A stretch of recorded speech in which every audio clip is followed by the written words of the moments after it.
Alright guys, so today's video is a full beginner's guide to Flip-a-Clip, where I show you everything this app can do and how to make it do that. So let's get started.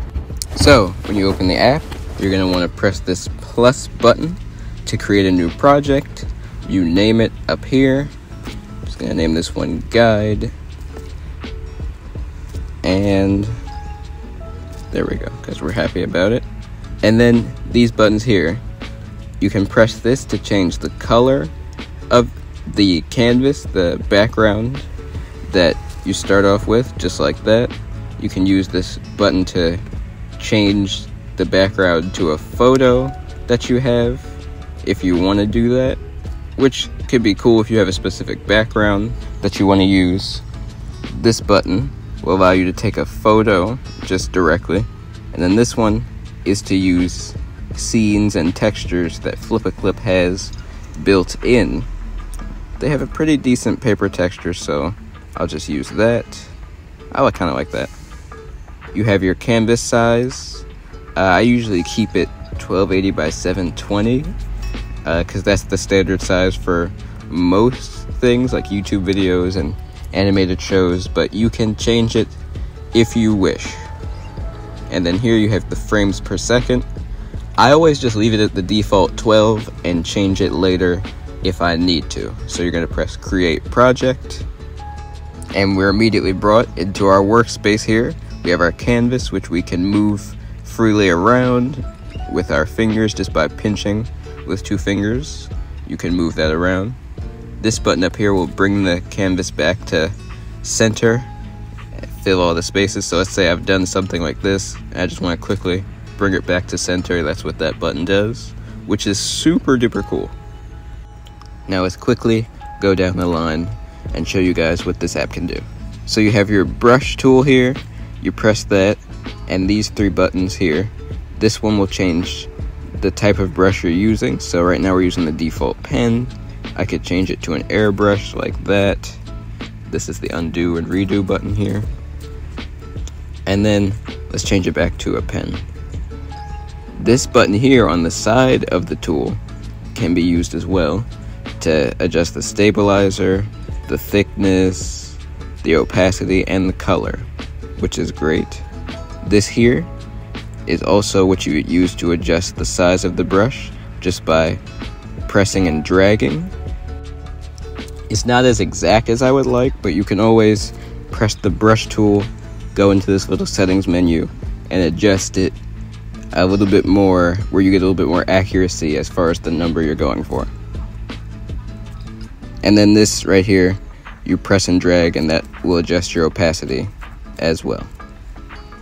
Gonna undo all of that. Then you come down here, you have your eraser tool. Pretty straightforward, same as the pen tool. Just put something in there so we have it to erase.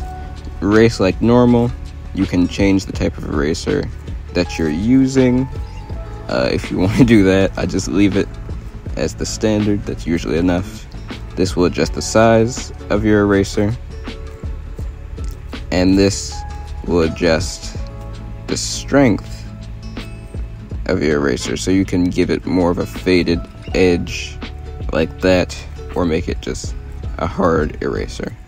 And here you can adjust the strength of your eraser as well, like the opacity of your eraser, which is cool.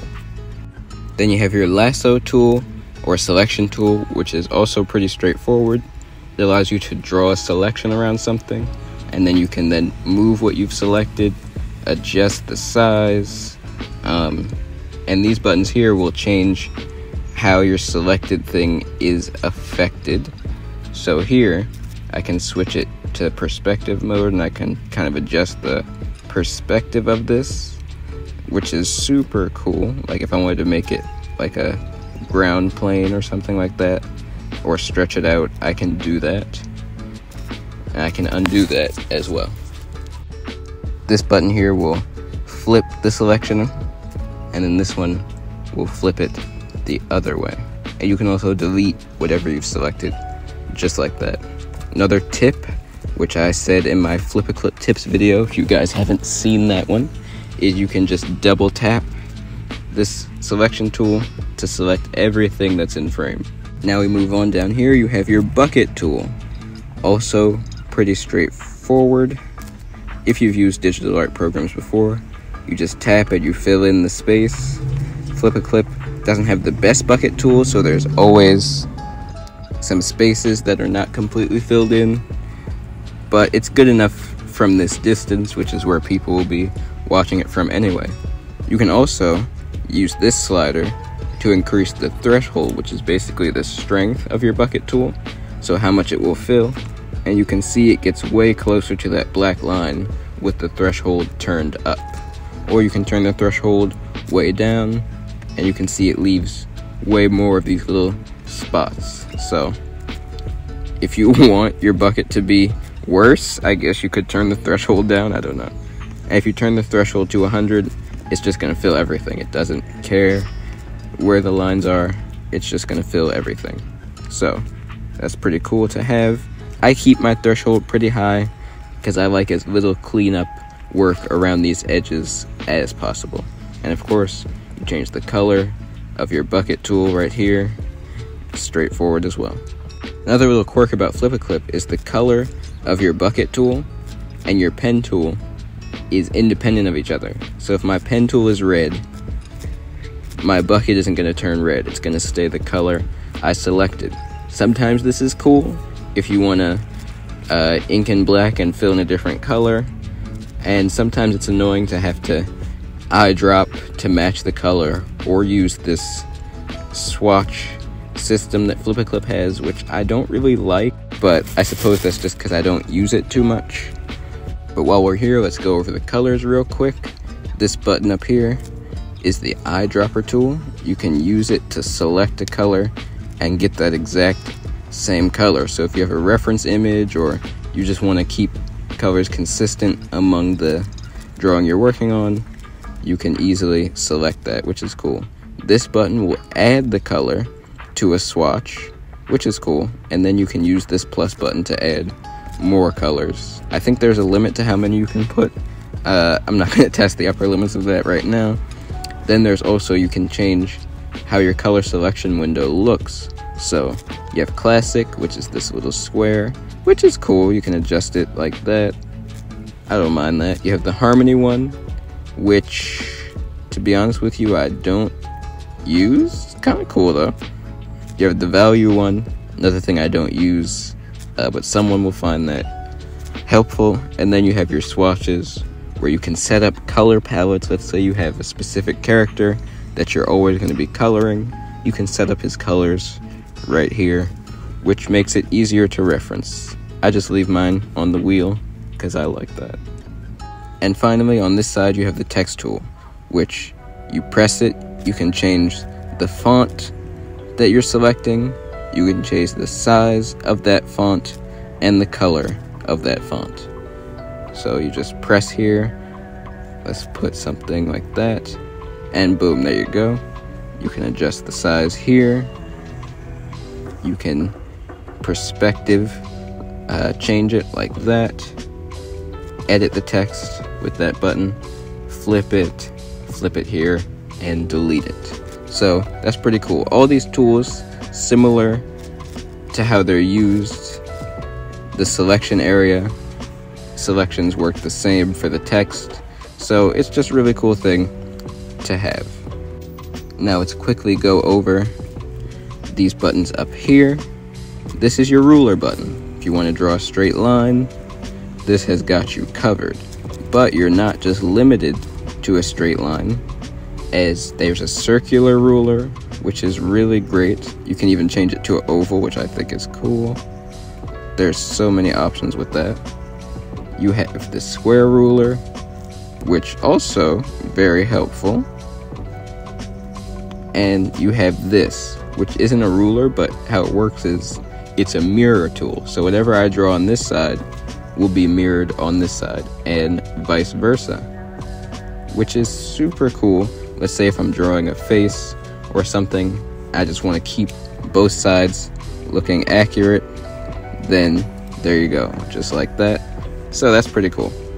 This lock button here will just lock your ruler in place so that it cannot be moved. Why is that not working? Hold on, guys. It's not working. So I don't know what that does then. If it doesn't lock the thing in place, then I don't know. This button here is your copy button, and then this button is your paste button. So I can select something like this, copy it, and then paste it and have a duplicate, which is cool. And then also, let's say I want to copy everything in this frame. I can just press the copy button straight out, and if I delete all this stuff so you can see it, when you paste, it'll just paste everything that you copied, obviously. Now, these buttons up here are super cool. You have the 3 dots, which will open up way more settings. You have your onion skin settings, which is important for animation because it will show you what you did previously. As you can see here, you can see your first frame, which can help you in animating, knowing where something came from and where it's going to go. You can adjust your onion skin if you want. Then you have this button here, which is your frames viewer. You press that and you can see kind of a bird's eye view of every single frame in your animation. You can adjust them, like moving them around, or you can use it to jump to certain frames if you have a lot, which is really cool. You can press this button to select them all, this button to jump to the beginning or to the end to add a frame, not jump, it adds a frame at the beginning or at the end, which is cool. You can press this button to deselect, and then you can use this button to add in between frames, which is great because sometimes when you're animating, you need to smooth out your motions, and this kind of automates the process of adding in between frames for you, which is great. By pressing and holding, you can select individual frames and you can delete them, you can copy them and paste them, and just like that, pow. You can even save these frames as images, which is great because sometimes you might want to edit them individually. Only thing is you can't save a lot of frames as images. It's only one, so you would literally have to select them one by one to do that, which is a little annoying, but not the end of the world. You also have this grid button here, also pretty straightforward. It just adds a grid, which can be pretty helpful if you're trying to draw in perspective or you just want to keep track of where things are. You can also edit the grid with the line opacity, how the lines are spaced, and so forth. There's this magic cut button, which I've never used and don't think I will ever use, so I'm going to skip that. Sorry guys. There's this add image button, which is great. You can just add an image right into your program if you want to use it for color reference, or if you want to use it as a sketch layer, you have that option. You can also add a video.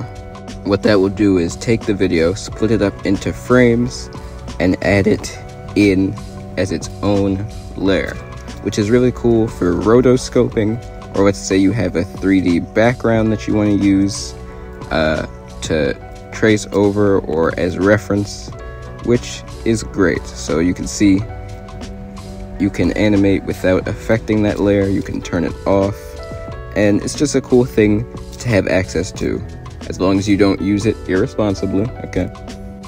For the sake of this video, I don't need this here, so we'll get into how layers work real quick.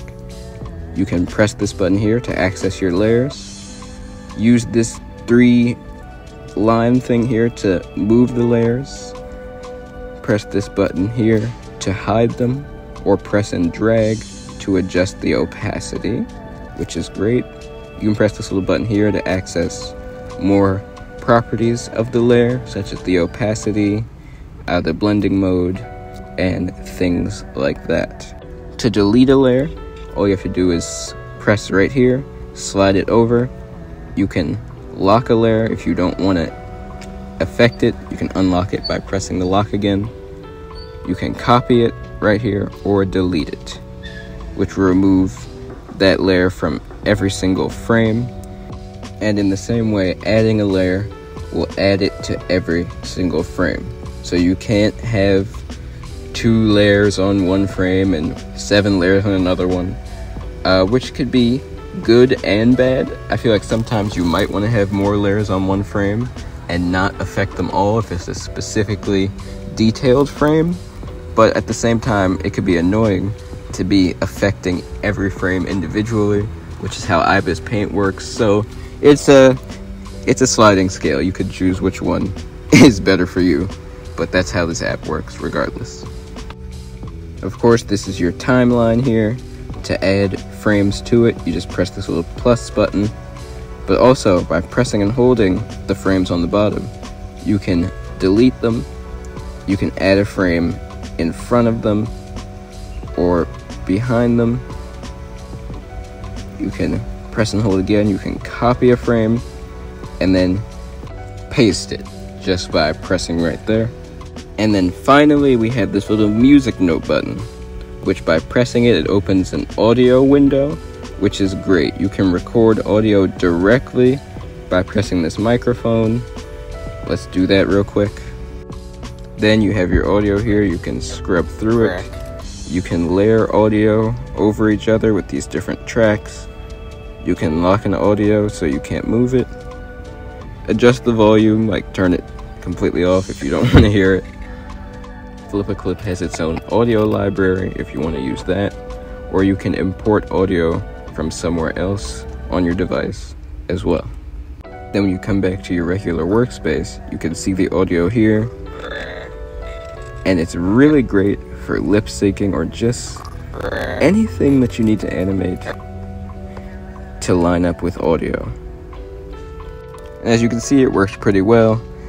This bone cracking is just pretty simple, but it gets the point across. And that is pretty much every button and functionality and how to use it in FlipaClip. Now I'm going to take you guys through a short animation and bring this whole thing together using the things we talked about and pushing it to its limit. So I'm going to be animating my character, Mason Cole, from a comic I'm working on. It's going to be super short. I'm thinking he'll just armor up his arms and then strike the ground with authority. So we start with blank frame, and I'm just going to rough in the starting pose here. And just a little side note, the first frame of your animation is usually the roughest looking one. It's kind of like before you have everything dialed in, at least for me. The second frame always looks a little bit cleaner because you've gotten the proportions together and everything like that. So I'm just copying some frames and using the selection tool to adjust the size because I want to have the camera kind of zoom out from Mason. And for the part where his arms are raised before he smashes down, I want to add a little bit of extra exaggerated anticipation. So I'll just copy that frame and use the selection tool and skew it upward, kind of distort it, make it look like he's really stretching upwards. I switched to the pen to add a quick impact frame and then wrapped up the rough animation. When I want to animate quickly, I just go from super rough animation to clean finished line work, so I'll add a layer to do the clean line work. And since I did my impact frame on the sketch layer, I'll just copy those and paste them on the above layer. Then all I do is lower the opacity, sit through an ad to unlock my favorite ink brush, and we're off. I also like to, on the bottom right corner, you can see the number layer that you're on, which is cool to just quickly be like, am I on the right layer? And to know that you're not doing a bunch of work on the wrong layer, which, believe me, happens more often than you may want to. A quick tip as well is that instead of using the onion skin to do every frame, I like to screenshot the frame and reference it to draw the next frame. I just feel like that works better for me as I get a clearer illustration and I can just keep the lines looking consistent. I'll save the onion skin for in-betweens usually, or when I'm doing the actual straight ahead animation. I prefer to keep my reference off to the side and just focus on doing the art. So for the rest of this inking process, you'll see a large part of it will have a side window for my photos for me to reference each frame, and I'll constantly be screenshotting frames to reference. Also, don't be afraid to use anatomy references or prop references, or as much reference as you can, because each frame of animation is an individual drawing, so it's your job to make it as good as you possibly can, and usually references will lead you to a better result. Also, you'll notice me doing the torso and leaving the head empty. That's usually because it takes me longer to replicate the proper facial expression, head shape, and hairstyle, and I just like to get the body out of the way because that's usually easier for me. So I'll go back in and fill in the head later on. And once the line work is done, it's time for color. So because of the way the bucket tool works in Flip-A-Clip, what I'll do is I will duplicate the line work. That's why it's important to finish all your line work before you duplicate. Check through a couple times, make sure you've done it all, because it will be a pain once you've duplicated it to have to go back and make heavy adjustments. So just check and make sure you finished the line work. And we're going to use the duplicate layer underneath to bucket and fill in our colors.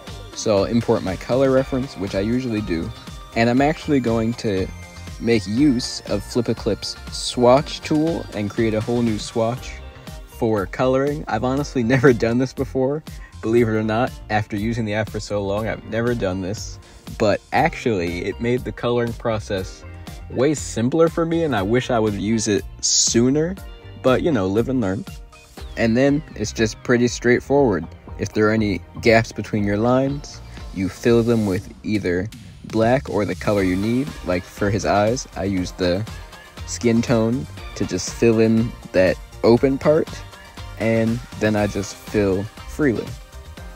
And oftentimes you're going to need your pen tool to fill in gaps and other small elements. Like sometimes your bucket will be filling the whole area, you won't know why.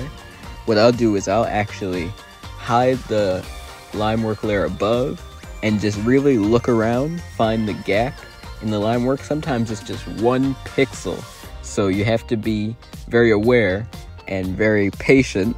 Look for the gap, fill it with the necessary color, and then go back to filling like normal. Once Mason is done being colored, I'll go add a layer and add the background color of the ground and the debris that's being thrown up and quickly fill that in. I'll also use the ruler tool to get that ground plane line established, nice and straight, nice and clean.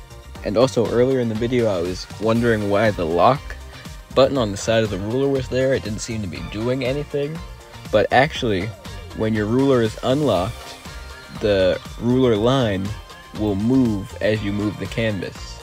So if you move the canvas up, the ruler will kind of move up with that, but when you have it locked, it stays in its orientation. So no matter how you move the canvas, the ruler line will stay consistent. It doesn't actually keep the ruler from physically moving, you'll see it move, but the line itself will stay in its orientation. So that's actually what that means, and I'll probably show a little visual aid to help with explaining that, but yeah, that's what the lock does. And now I'll just go through and keep adding layers for every new element that I want to add. Always add a layer for your new elements. You can always merge them down later, but when it comes to compositing and other things and little edits, you want to have every element of your animation separated as much as you possibly can. And also label your layers. Sometimes we don't sometimes we don't label our layers, but it can come back to bite you, especially in Flip-A-Clip, because the layer is present for every frame. And the little preview window, sometimes it will be blank because the element that you drew doesn't come in until frame 5, but you have that layer in every frame. So name it, and then when you're going through your layers, you'll know what that means. So the armor doesn't come in until a little bit later, so I just have a blank layer. And so that I don't mess with that layer, it's important to have it named. But you can skip this if you want. I'm not going to tell you what to do, but just a little friendly advice.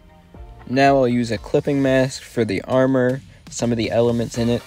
I'll add the shading, and we will be done pretty much with the animation portion.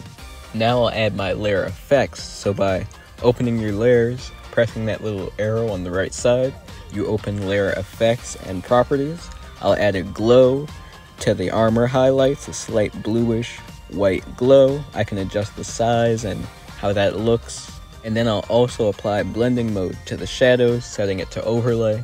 It's just a slight color difference in this case, but I like it still.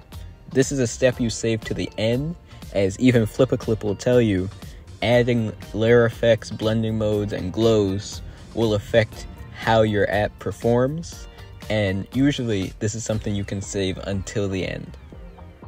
Now, we're done with the animation, we're done with all the effects and everything. If I was going to do compositing on this, I would simply save each element individually so I can mess with it later. If you have the paid version of FlipaClip, you can save without the watermark. I do not have the paid version of FlipaClip, so you can't technically save without the watermark. I know a way of doing it. I'll let you guys figure it out for yourselves. I don't want to give it away, but I always credit FlipaClip when I animate. Like, I say what I used, so I feel like it's not too big of a deal. Just play around. You can figure out how to save it. If you can figure out how I've done it, leave it in the comments. I'll pin it to the top, but I'm not gonna just like put FlipaClip on game as to what I'm doing, although they probably know anyway. And with that, our video is done. That is the full guide. I hope you guys learned something. This is the final animation. I added a little bit of a brightness saturation effect to it in InShot. That's super simple. I think I recorded it, so I'll show it on the screen for you guys. But yeah, I was gonna do more detailed compositing, but the way I saved it, the elements didn't line up, and it wasn't really necessary for a shot like this. So this is the final result. If you guys have any questions, anything you want more clarity on, definitely comment it, let me know, and subscribe for more content like this, tutorials, animations, and just overall entertainment.